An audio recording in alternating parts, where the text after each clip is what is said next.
Money Radio, discussing the business of making and spending money.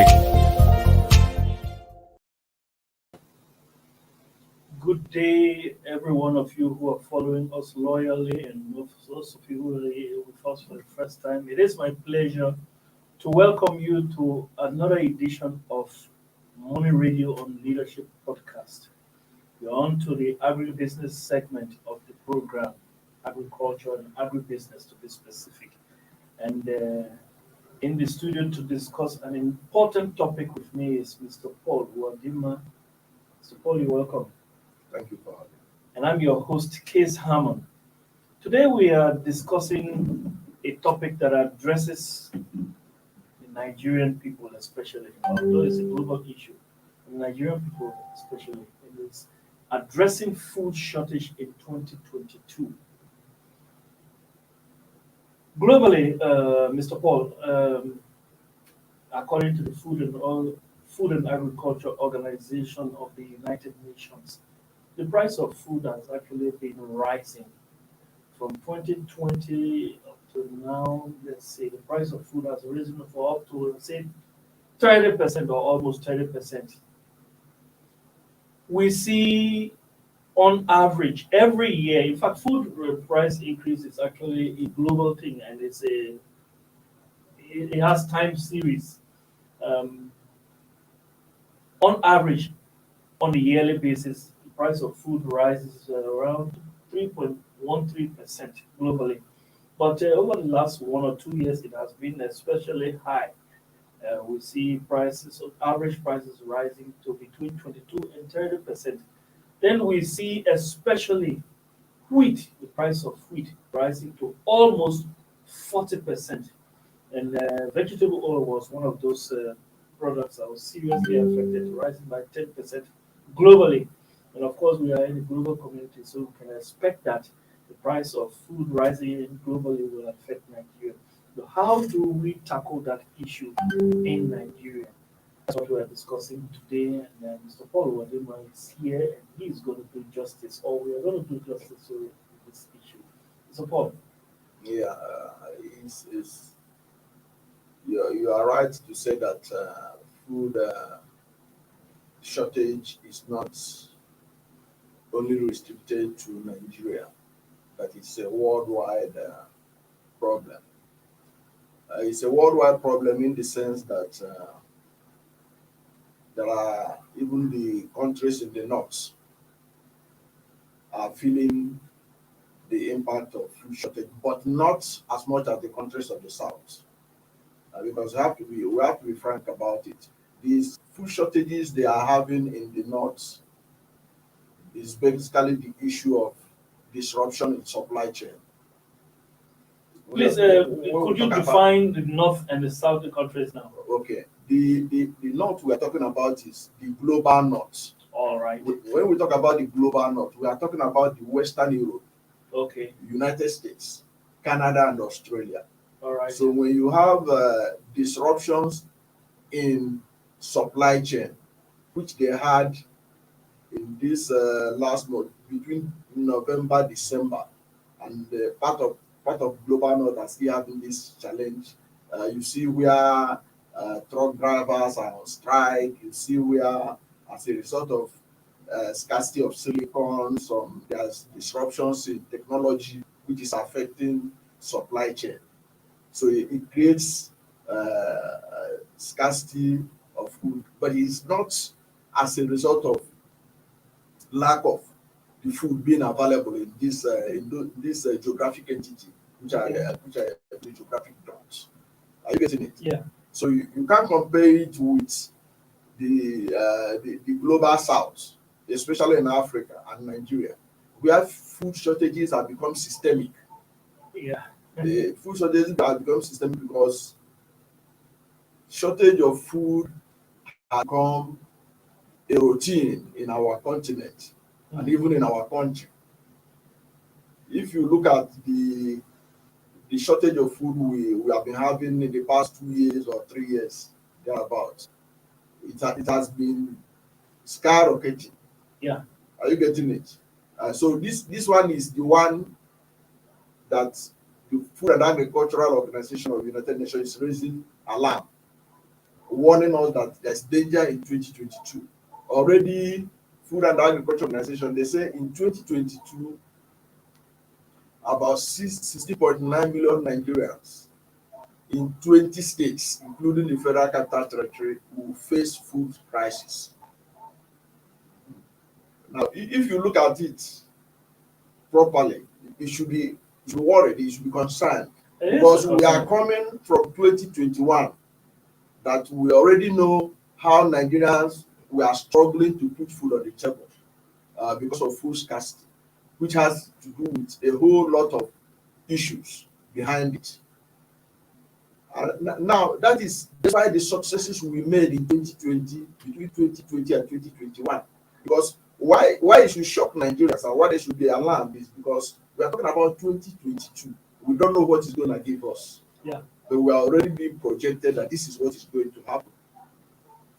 Okay, take a look at 2021, which we just left. We made progress in 2021. If you look at the progress we made between 2020 and 2021, there was increase in food production. Yet, we had the amount of food shortage we face in the country. Let me give you an example. In 2021, we were able to grow rice from 4 million metric tons. Are you getting it? Yeah. To 5 million metric tons. That's huge. That's huge. But out of that, we consume in this country 6.7 million metric tons of rice. Leaving a gap of 1.7. Yes, that's now out of that 6.7 million metric tons of rice, we are only homegrown rice constitute 57% of it. If you do the mathematics, you see that we have a deficit of 2 million metric tons of rice, which we either imported with our scarce foreign reserve or we smuggled into the country. Despite that, we know how much a bag of rice costs now in Nigeria. I mean, despite the progress we made between 2020 and 2021, yet a bag of rice was not the reach of the minimum wage person in Nigeria. Yeah. Are you getting it? That is true. We made progress in maize. Yes, we made progress in maize. We grew maize from 10 million metric to 7 million metric tons. Yet we had scarcity of feed. We were still looking for money to import maize so that we can be able to do the agro feed sector. Are you getting it? Then, if you look at our wheat, we grew wheat from 55 million metric tons to 99 million metric tons. Yet, it was not enough for our bread industry here. We still have a deficit that we have to import. And you know the price of wheat in the market, how it skyrocketed in last year. Now, if all these efforts we made between 2020 and 2021, our 2021 was the way it was. Yes. So it is alarming, and that's why the people in charge of our policymakers should sit up, because they are being warned earlier on that 2022 is going to be tough. Yes. In terms of Nigerians feeding themselves, in terms of access to food. So it is a very early warning system, and even the FAO that gave warning, they were talking about that the country need assistance. I think the country it was talking about needing assistance from maybe foreign people and all that, and those who can afford to assist the need. But I think the solution will lie in looking at how to solve the problem of food shortage in Nigeria permanently. And for us to do that, we have to fund agriculture. Okay, look at the budget that President Muhammadu Buhari submitted, which has already been signed into law, the 2022 budget. Yeah. Buhari budgeted only 1.8% of our budget to agriculture. That's 8.2%, less than the Mobutu 10%, which was agreed by African leaders To become 18 years self-sufficient ago. in food production. So consistent for 18 years, Nigerian government has failed to meet the Mobutu protocol. They have failed to budget up to 10% of the budget, of the annual budget, to the agricultural sector. So whatever we are seeing today, what they are projecting today is what should be expected, because we have failed to do what we're supposed to do for 18 years. Now, Mr. Paul, I want to ask, besides these issues you have enumerated, now, what can we ascribe all of this to? Is it climate change? Is it insecurity? Is it supply chain disruption? Or is it population growth? What is it that is, with all the increase in production, we are still having, it seems like we are having, because the mere fact that it is, we are having this 2022 indicates that the deficit or that supply gap is still widening, that there is still need more food. What is actually the problem? I think the problem is multifaceted. Now, you mentioned climate change. Yeah. Climate change is a major factor in the food shortage and meat shortage in Nigeria. Because if we look at the climate of Nigeria, we have the northern Nigeria and southern Nigeria. Yeah. Now, rainfall has been diminishing in many parts of the north. Yeah. And Which is majorly the food. Yes, Okay. which is majorly the food basket of the nation, Yeah. actually. Because virtually all the food we eat in Nigeria, they are grown in the northern part of this country. Now, this northern part of this country is also suffering from desertification, land degradation. Now, this desertification has claimed several agricultural land in northern Nigeria. It is also at the root, but not totally the sole problem, of the farmer header crisis in northern Nigeria. Because land resources that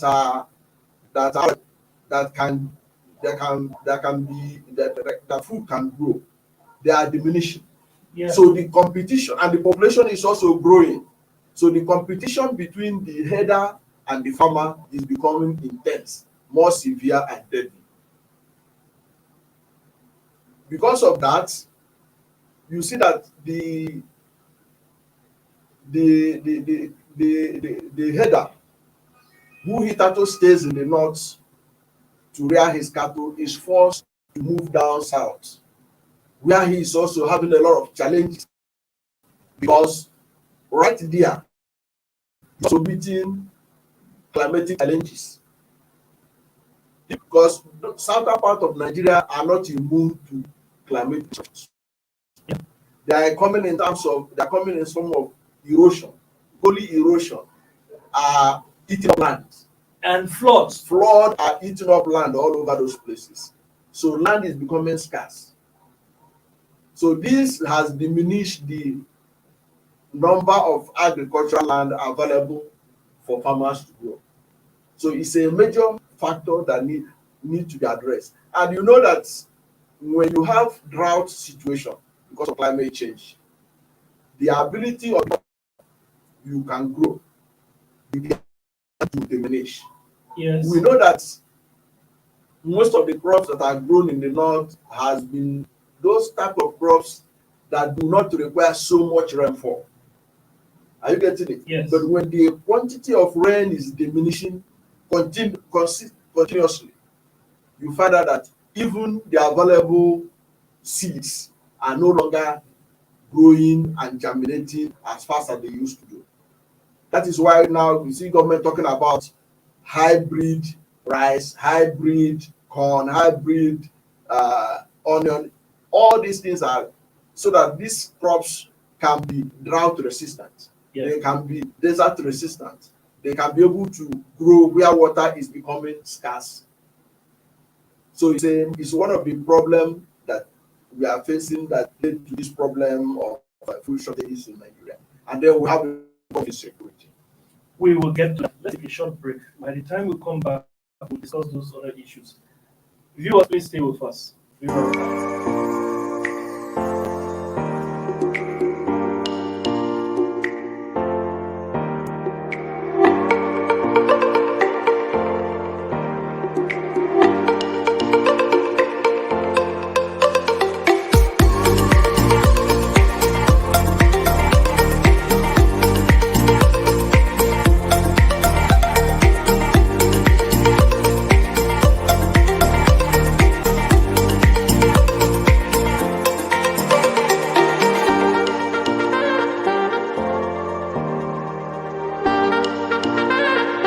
For sponsorship and advert placements, please contact 080-3688-6158. Last Word Leadership Podcast Studio. You have the last word.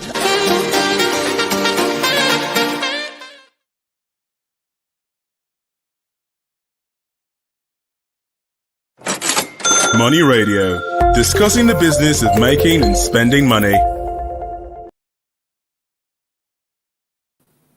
Welcome back, viewers. We're still on to the agribusiness segment of Money Radio, and in the studio we've been to discuss this issue of addressing food shortage in 2022 is Mr. Paul Wadima, and I remain your host, Chris Hammer. So, Mr. Paul, just before we went on that short break, we were discussing a number of issues contributing to the increasing gap in food supply. We talked about, of course, you talked about climate change.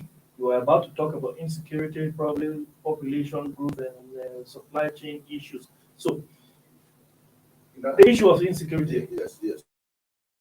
Insecurity is a major contributor to the food shortages in Nigeria, because, like I said earlier on, if you look at the agricultural map of Nigeria, the food basket of this nation is actually an important part of the country.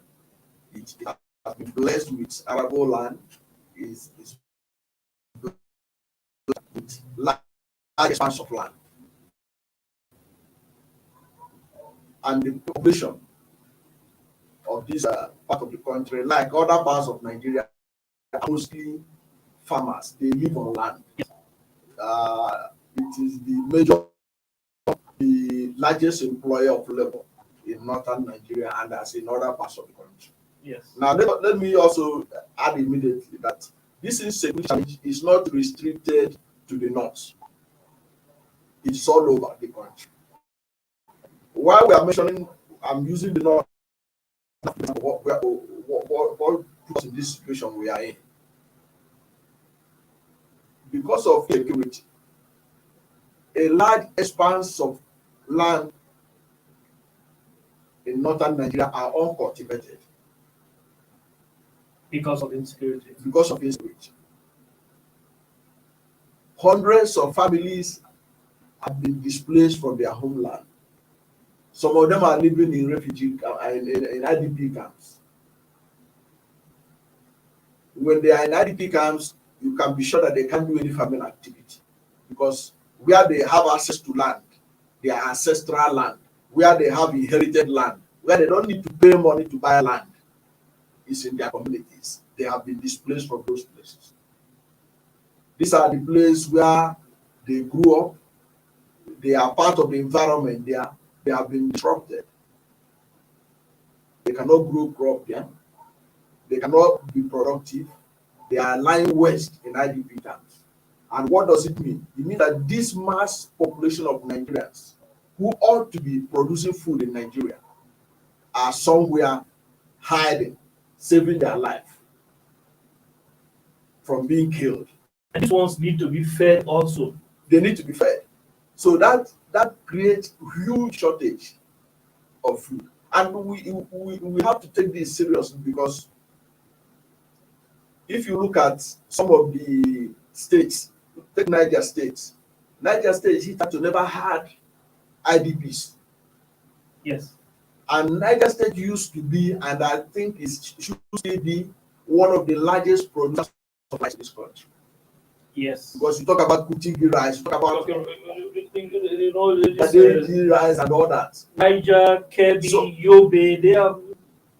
These are rice producing areas. Now, these are also places where families have been displaced. These are areas where bandits have kidnapped several people. These are areas where communities don't sleep with their two eyes closed. So when they cannot be productive, they cannot add to the food chain of the country. Instead, they become a minus.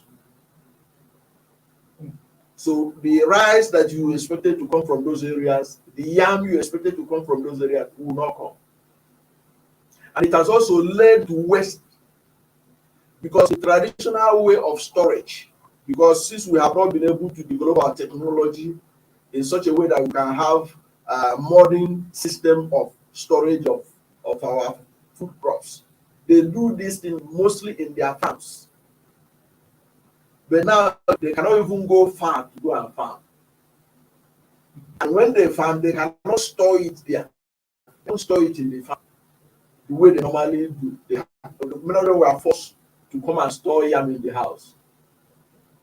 And the yams begin to succumb to high temperature, began to decay. Wastage for them and their families, and for Nigerians that depend on them for yam and rice and all that things. So it's a huge problem that needs to be addressed. The other day you heard about that you had a 200 killed in Zamfara. These are farmers. You have farmers. You have 50, with experience. yes, you have 50 people killed in Sokoto. These are farmers. You hardly heard that they killed such large number of people in the cities, in all those places, mostly in the rural area. And what are the jobs of these rural farming? It is farming. So when there are this large number of Nigerians are removed from the food supply chain of Nigeria, so it is now self-explanatory. Yes. Why we are where we are in terms of food shortage in Nigeria. Yes. And the alarming thing is that if we think that we have gotten over it by moving to 2022, Food and Agricultural Organization is telling us it is not yet good. That we are still we enter 2022 with the baggages of 2021. And these things are systemic.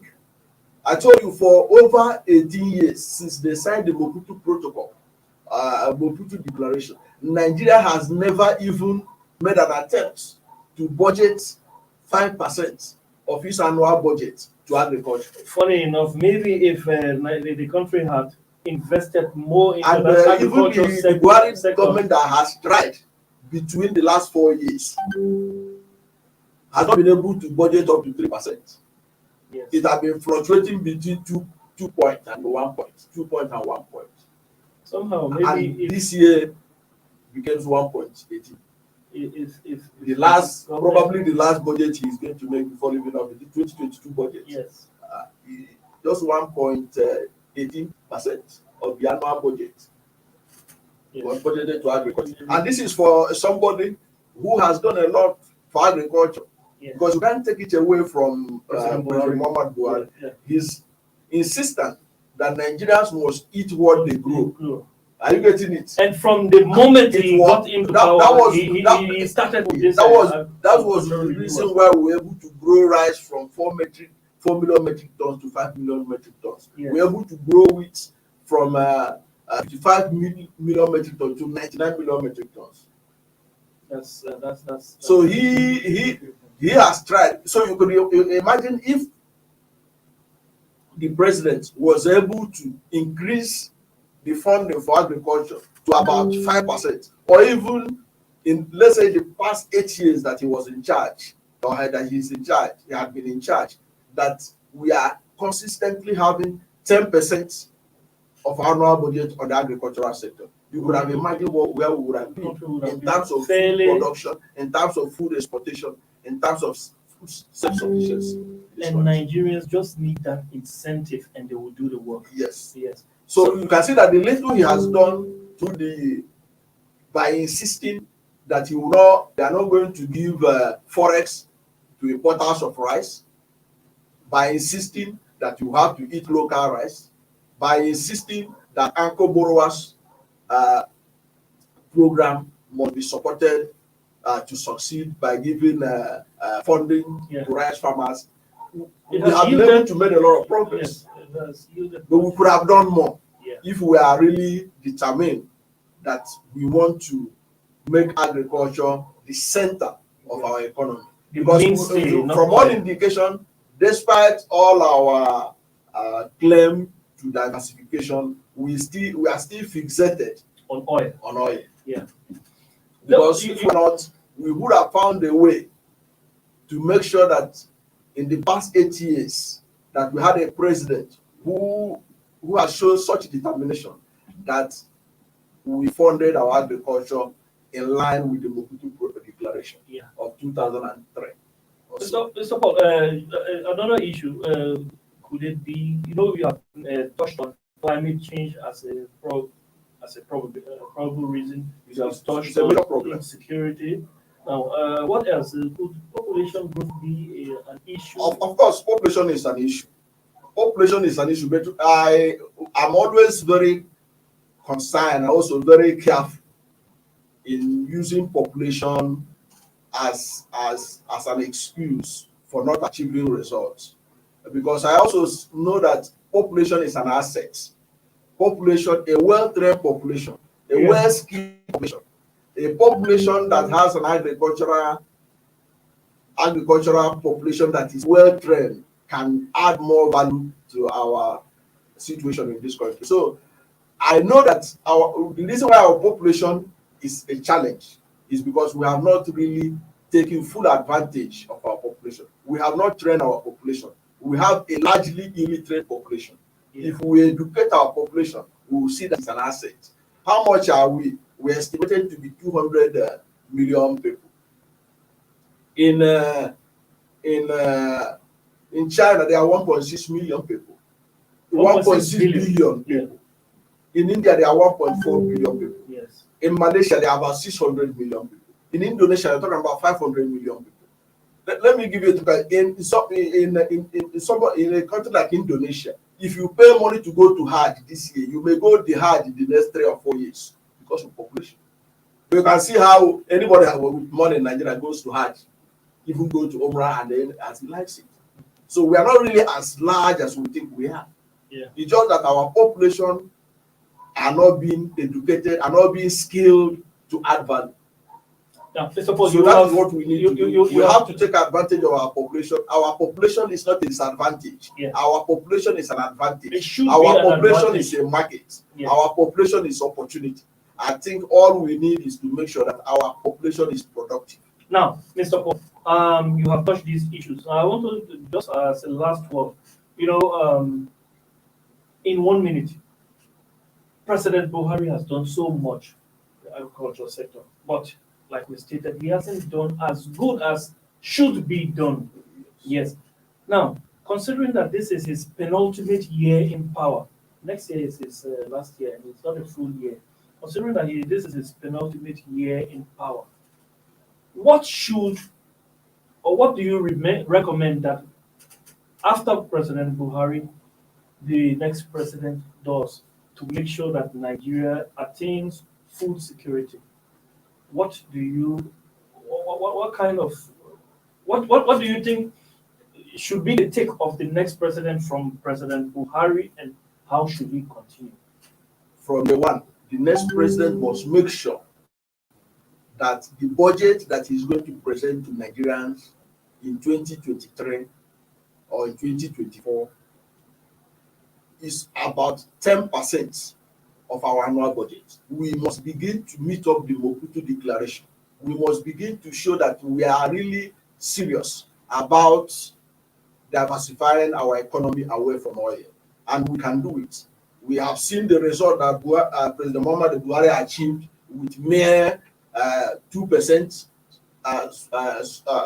budgetary allocation, 1.8%, 1.18% budgetary allocation. He was able to grow our rice to the level we are. We are now the largest rice producer in Africa. We are now one of the largest producers of wheat in our continent. So there are so many takeaways from what President Muhammadu Buhari has done. So what we need is to fund agriculture more than Buhari did, so that we can be able to grow our economy away from agriculture and create more jobs than ever before. Thank you very much. We need to fund agriculture, pump more money into that sector. Yes, and we want to thank you very much, Mr. Paul, for this insightful comments you have made. That's the way we want to wrap the show up today. You have been on to Money Radio, and you have been on to the agri-business segment of the program. Again, I'll say thank you, Mr. Paul. Thanks to you, our producers. Thanks to you, mostly, those of you who loyally follow us, and those of you who are following us for the first or second time. It is my pleasure to say to you, COVID-19 is real. Have a nice day, but go and get your jab. Observe social distancing. Have a nice day.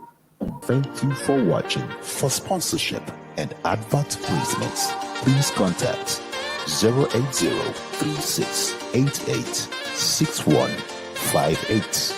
Last Word Leadership Podcast Studio. You have the last word.